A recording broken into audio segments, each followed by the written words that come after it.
Assalamualaikum warahmatullahi wabarakatuh. Alhamdulillahirrabbilalamin. Pada pembelajaran kali ini kita sudah memasuki di bab keempat ya, yaitu tentang Al-Quran Mu'jizat Nabiku.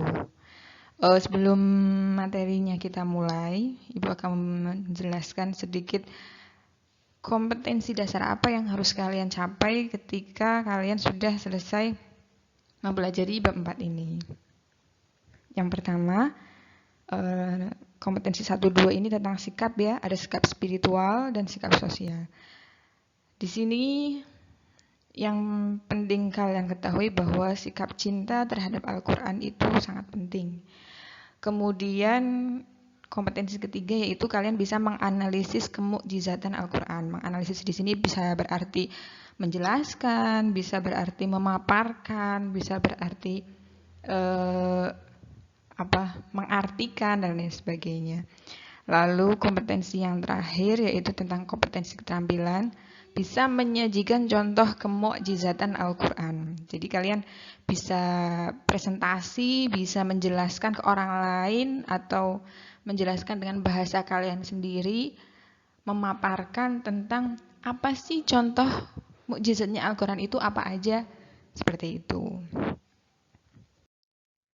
Lalu di sini perhatikan ada peta konsep. Dari kemukjizatan Al-Quran itu ada dua hal penting yang harus kalian pahami. Yang pertama yaitu syarat-syarat. Jadi Al-Quran itu mukjizat. Syarat mukjizat itu apa sih?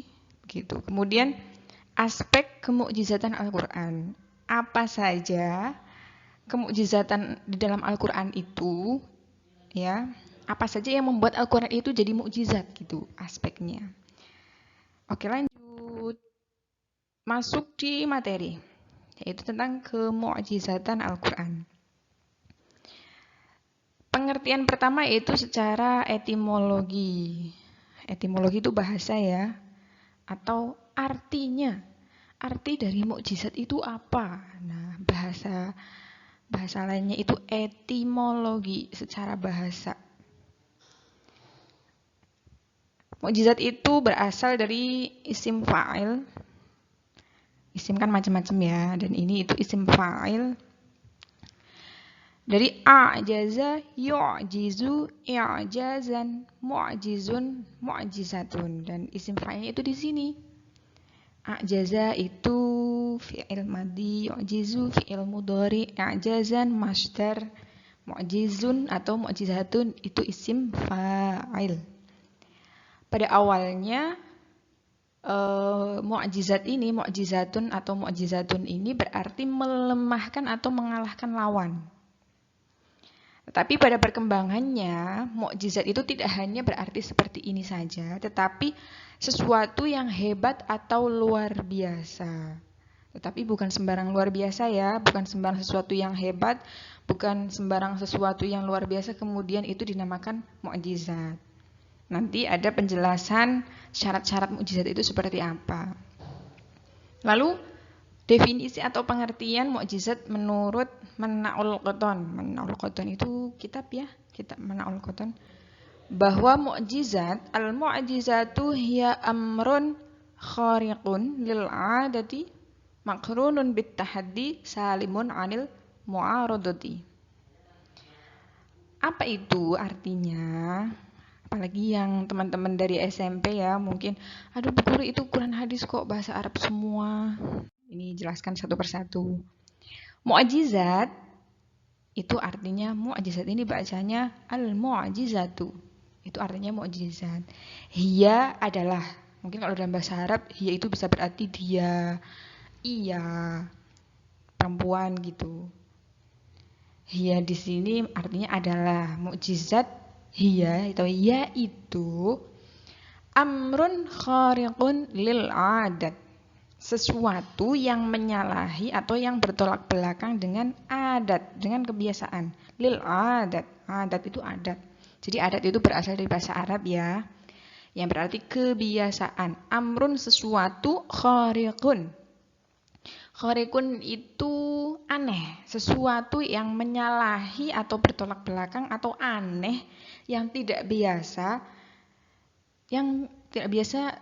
sama dengan kebiasaan. Biasanya orang itu nggak bisa terbang loh, ini bisa terbang gitu contohnya. Lalu makrunun bitahaddi, disertai dengan perlawanan. Makrunun itu berbarengan bahasa Jawa niki. Bitahaddi, dengan perlawanan. Ada sesuatu yang membersamai pada saat itu, yaitu ada yang melawan. Disertai dengan perlawanan. Lalu salimun anil mu'aradati, selamat dari perlawanan. Jadi mukjizat itu kalau secara pengertian luasnya dari Mannaul Qattan itu sesuatu yang menyalahi atau bertolak belakang dengan kebiasaan, disertai dengan perlawanan dan selamat dari perlawanan. Sorry. Oke, lanjut. Maaf, ini Ibu salah ketik ya. Jadi makrunun bitahaddi maksudnya disertai dengan tantangan, disertai dengan tantangan. Mana? Nih, disertai dengan tantangan. Nanti kalian catat di buku catatan kalian ya. Atau kalian juga bisa lihat di modul atau lihat di buku cetak atau buku digital ya. Itu artinya tantangan, maaf. Makanya saya agak bingung juga. Lalu salimun anil mu'aradati, selamat dari perlawanan. Ini juga bisa menjadi acuan bahwa syarat mukjizat itu pertama, aneh atau menyalahi kebiasaan. Lalu ada tantangan, ada yang menantang. Ini benar nggak sih? Gitu. Lalu selamat dari perlawanan. Maksudnya ada yang menantang tapi itu pasti selamatnya gitu. Karena mukjizat ini hubungannya dengan Allah ya. Yang membantu itu Allah gitu. Jadi pasti selamat. Lalu lanjut ke slide ketiga. Tujuan dan fungsi mukjizat. Tujuan mukjizat itu apa sih? Tujuannya itu untuk membuktikan kebenaran pengakuan dan ajaran-ajaran para rasul. Rasul kan pada zamannya masing-masing itu kan membawa ajaran. Kan banyak yang nggak percaya tuh, benar nggak sih masa ada orang biasa gitu lalu mengakui jadi nabi, terus kita harus ngikutin kayak gitu. Itu kan banyak orang yang tidak percaya. Nah, untuk membuktikan bahwa apa yang dikatakan, apa yang dibawa oleh nabi dan rasul oleh rasul ya itu benar, itu adalah fakta, maka diperlukan adanya mukjizat itu membuktikan kebenaran pengakuan dan ajaran, bahwa pengakuannya benar, bahwa ajarannya itu benar gitu. Jadi membuktikan kebenaran dan pengakuan membuktikan kebenaran pengakuan dan ajaran para rasul, khususnya para rasul yang ditantang ya dengan tantangan-tantangan yang sangat hebat pastinya. Lalu fungsi dari mukjizat itu apa sih? Sama dengan tujuan ya, mirip ya. Yaitu sebagai bukti atas kebenaran pengakuan kenabian dan kerasulan mereka. Jadi dengan ajaran mukjizat itu mereka bisa melemahkan, bisa mengalahkan, bahwa salimun anil mu'aradati, selamat dari perlawanan itu berarti ya melemahkan atau mengalahkan orang-orang yang tidak percaya, orang-orang kafir yang menentang, tidak mengakui atas kenabian atau kerasulan mereka. Kemudian mukjizat itu biasanya ada tantangannya. Yang namanya mukjizat kan tadi udah dijelaskan magrunun bitahaddi, yaitu disertai dengan tantangan. Ada yang menantang. Dan tantangan itu pasti beda-beda pada masa masing-masing nabi itu. Masing-masing rasul punya tantangan yang beda. Contohnya pada masa Nabi Musa, pada saat itu kan zaman jaya-jayanya tukang sihir gitu ya. Orang tukang sihir gimana sih ya, kayak pesulap-pesulap gitu. Punya tongkat, kemudian tongkatnya dilempar jadi ular gitu, atau yang lain sebagainya. Lalu mukjizat Nabi Musa apa? Ya yang kira-kira bisa mengalahkan si tukang-tukang sihir itu yang pada saat itu lagi booming gitu, lagi jaya-jayanya. Yaitu mukjizatnya dengan tongkatnya Nabi Musa yang bisa mengalahkan tukang sihir-sihir itu. Tongkatnya Nabi Musa ketika dilemparkan menjadi ular besar yang bisa melahap ular-ular kecil milik para tukang sihir yang waktu itu menantangnya gitu. Kemudian Nabi Isa alaihissalam.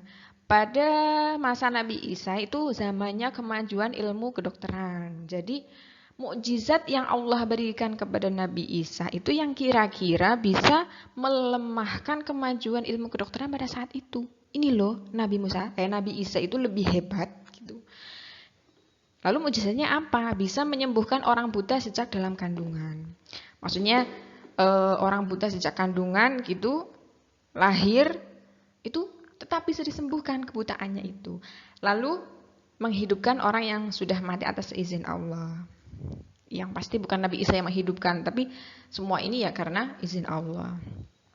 Orang sudah mati dihidupkan untuk menjadi saksi ya pada saat itu ceritanya. Lalu mukjizat Nabi Muhammad SAW pada saat itu zamannya Nabi itu zamannya kemajuan sastra Arab. Jadi orang pandai bersyair, orang pandai berpantun.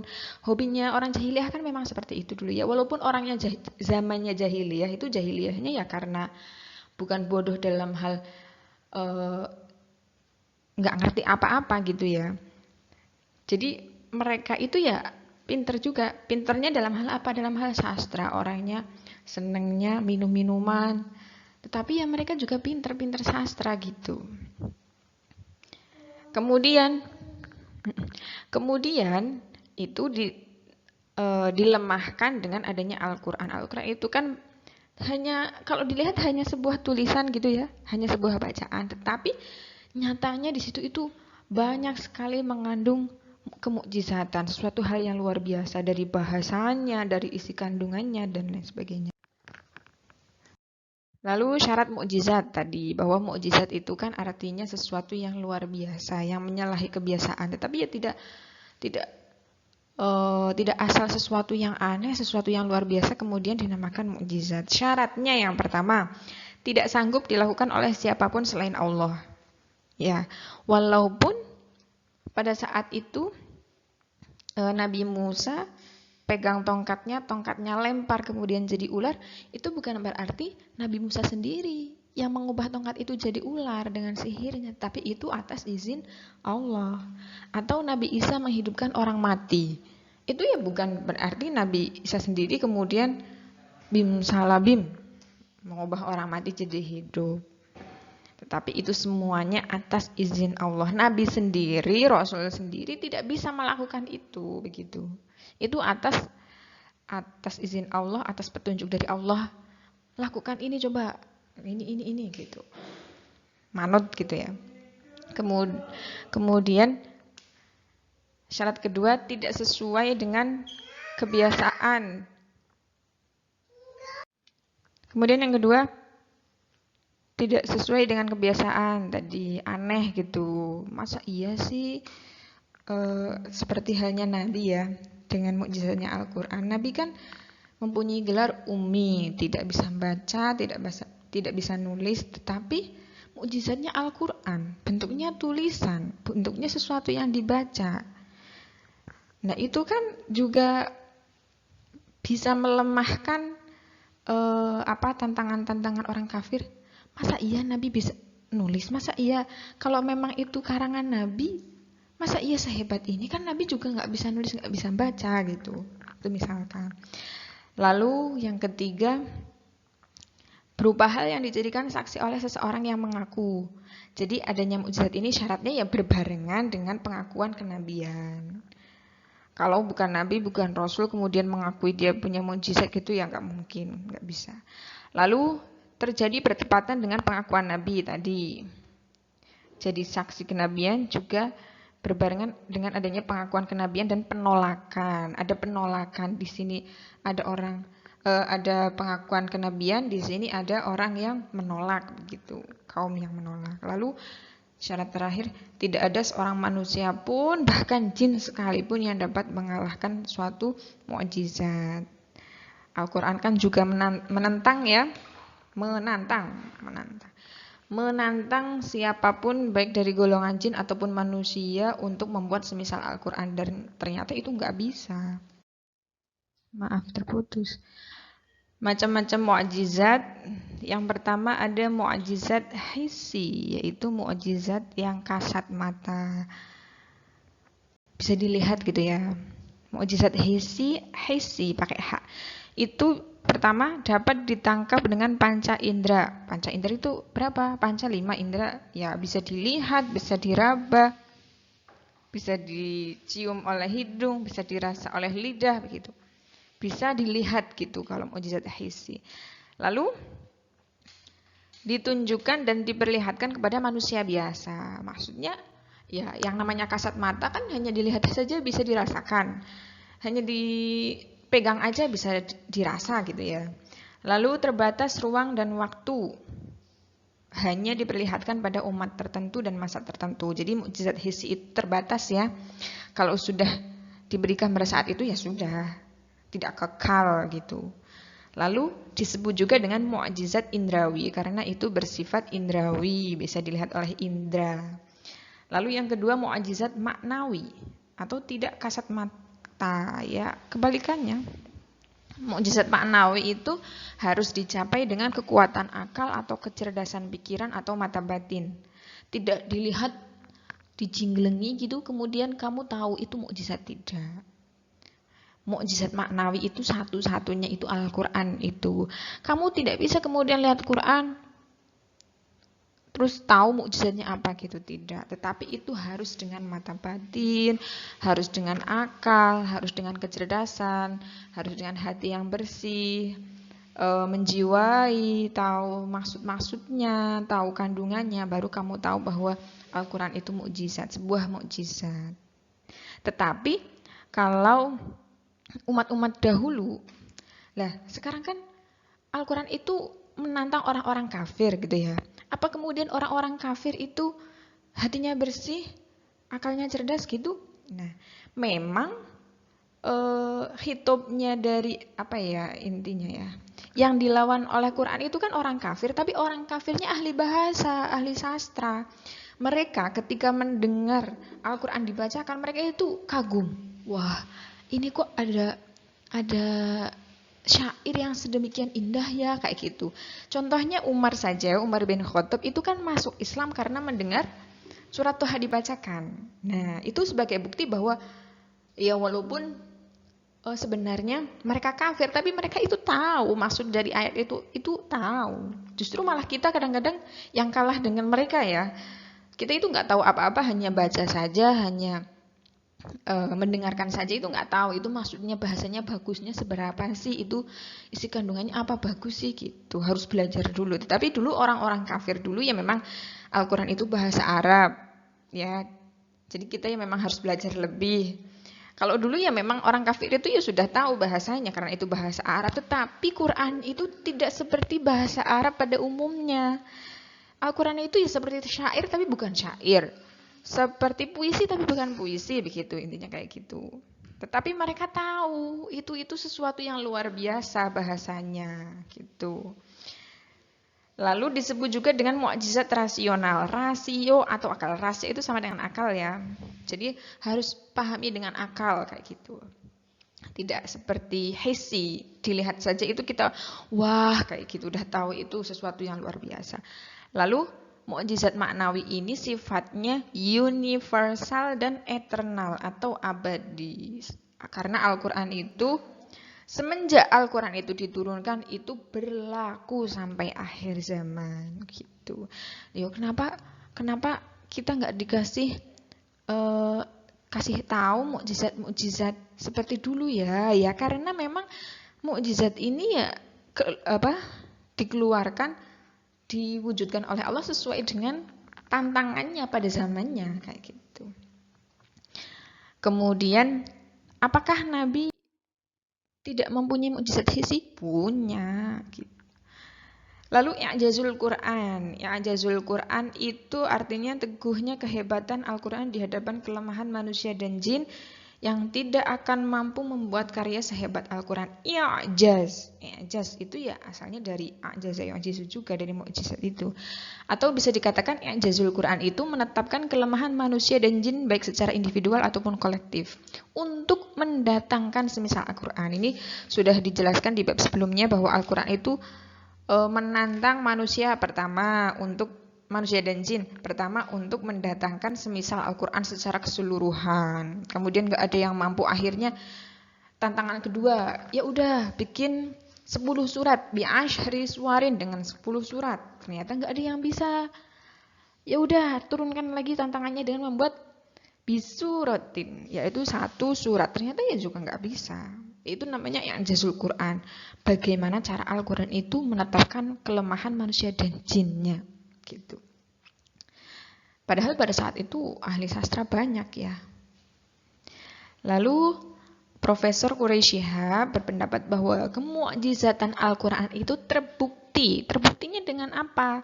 Ya karena mampu mengalahkan orang-orang kafir yang ahli sastra pada saat itu yang mengira Al-Quran itu sihir.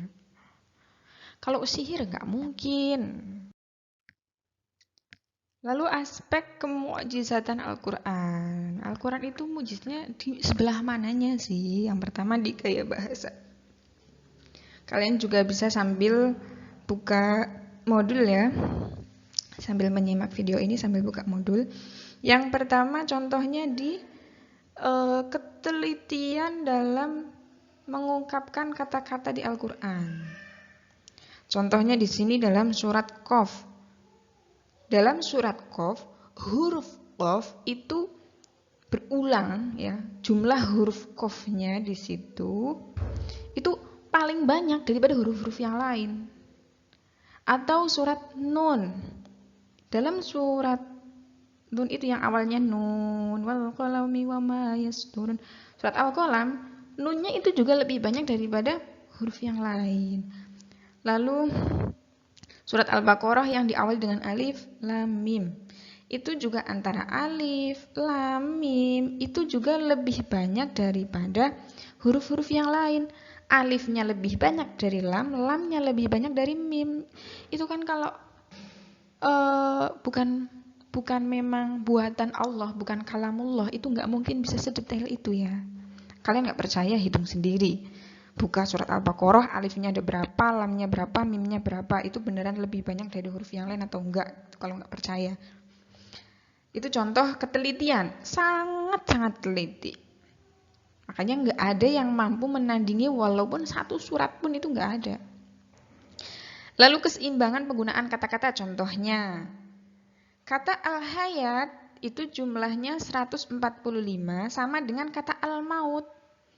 Yang artinya hayat itu hidup, maut itu mati. Antara kata hidup dan kata mati dalam Al-Quran itu jumlahnya sama. Nggak percaya lagi? Hitung lagi. Dan contoh kata-kata yang lain kalian bisa baca sendiri di modul. Lalu misteri angka 19, bahwa Al-Quran itu diawali dengan lafal Bismillahirrahmanirrahim yang jumlah hurufnya itu ada 19. Dan itu tidak serta-merta menjadi sebuah hal yang biasa, tetapi itu luar biasa. Luar biasanya bagaimana? Bismillah, bismi itu kan asalnya dari kata ismun. Ismun itu diulang 19 kali dalam Al-Quran, kata ismun itu. Yang dengan berbagai bentuk pastinya ya, tidak semuanya ismun gitu, tidak bismi gitu. Lalu bentuk asalnya ismun pokoknya. Lalu kata Allah, bismillah, kata kedua kan Allah, itu berulang 2698 kali dan itu adalah kelipatan 19. Ar-Rahman juga, Ar-Rahim juga. Nah, itu adalah misteri sendiri di Al-Quran, ada misteri angka 19. Siapa yang di sini suka angka 19? Itu dari segi gaya bahasa. Lalu dari segi isi kandungan, bahwa Al-Quran itu isi kandungannya, isinya itu tentang berita-berita gaib, berita-berita yang tidak kasat mata, tidak terlihat, yaitu pertama tentang masa lalu. Ya contohnya banyak, tentang peristiwa nabi-nabi sebelum Nabi Muhammad juga ada, dari mulai Nabi Adam ya. Lalu peristiwa tentang sesuatu yang akan terjadi, yang belum terjadi, jadi yang sudah terjadi dan yang akan terjadi, baik itu di dunia maupun di akhirat. Contohnya tentang kisah kalahnya bangsa Romawi itu ya, ghulibatir Rum, bahwa bangsa Romawi itu dikalahkan. Itu kan pada saat ayat ini turun, itu bangsa Romawi itu bangsa yang hampir mustahil untuk dikalahkan karena kekuatannya. Bahkan pada saat sampai Rasulullah wafat itu belum bisa dikalahkan. Terkalahkannya itu kan setelah Rasulullah wafat. Nah, itu sebagai bukti ternyata ayat ini benar, dan benarnya ayat ini itu baru terbukti setelah Rasulullah wafat. Pada saat ayat ini turun, kan berarti Rasul masih hidup. Itu belum terbukti, belum kalah bangsa Romawi itu kayak gitu. Kemudian contoh yang lain tentang peristiwa Fathu Mekah. Itu juga sudah ada di Al-Quran. Pada saat ayat ini turun, itu Mekah itu belum terbuka, begitu ya. Lalu i'jazul ilmi, kemukjizatan ilmu pengetahuan, bahwa Al-Quran, di dalam Al-Quran itu mengandung 1000 bahkan lebih ya, sesuatu ilmu pengetahuan yang tak terhingga. Ilmu tentang sidik jari, ilmu tentang hujan, ilmu tentang reproduksi dan lain sebagainya. Bahkan ada yang belum ada yang belum terbuka gitu ilmunya, ada yang belum terbuktikan gitu. Lalu Al-Quran merupakan sumber aturan hukum Islam yang bersifat universal dan mencakup segala urusan hidup. Walaupun Al-Quran ini mukjizatnya umat Nabi Muhammad untuk umat Islam, tetapi sebenarnya Al-Quran itu menyangkut kehidupan semua manusia kayak gitu. Makanya banyak di Al-Quran ayat-ayat yang ya ayyuhan nas, menunjukkan kepada seluruh manusia, tidak hanya ya ayyuhalladzina amanu begitu.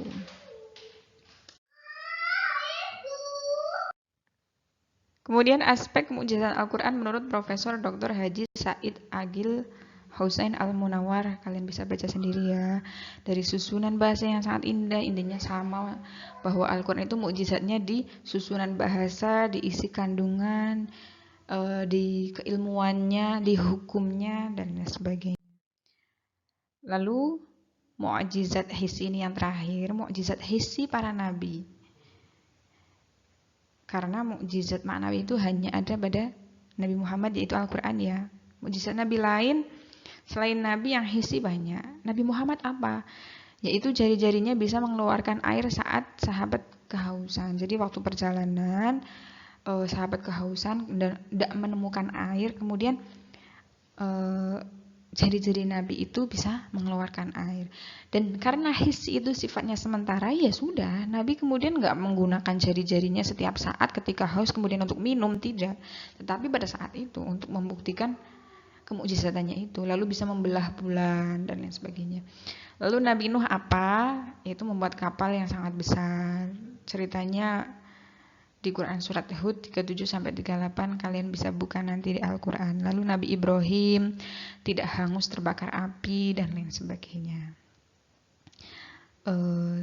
Begitu ya saya kira penjelasannya. Jika ada pertanyaan kalian bisa japri lewat WA atau SMS mengenai bab ini. Semoga sedikit memberikan pencerahan atau pemahaman. Terima kasih. Assalamualaikum warahmatullahi wabarakatuh.